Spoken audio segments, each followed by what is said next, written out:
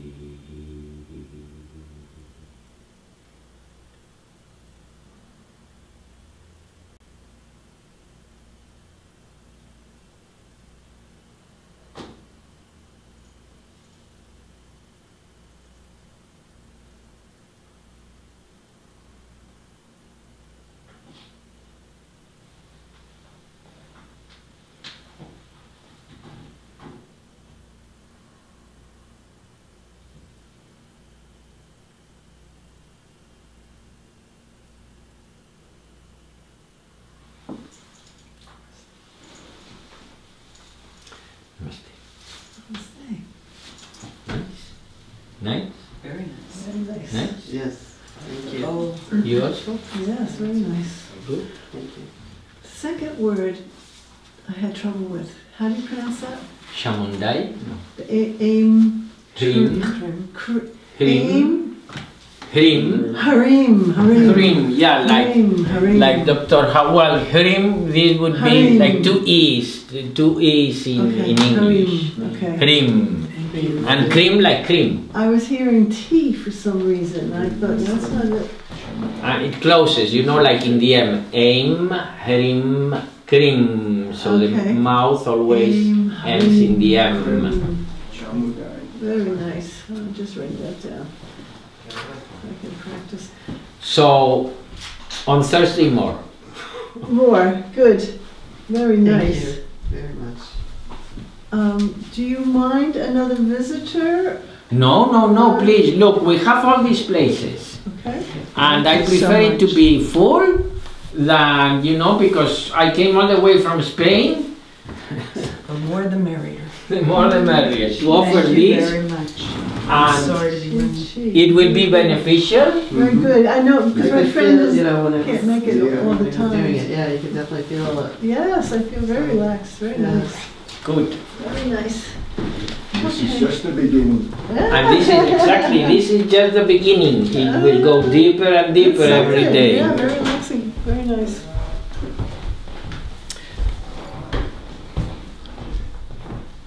Benito, I took your job washing the dishes. Don't worry about it. Because when we go to Meryl's house, Yeah. the women, they all do the same thing, so I figured since I was here, that maybe it'd be enough. Oh boy. Now you have another class tonight. Yeah, at 7. 7.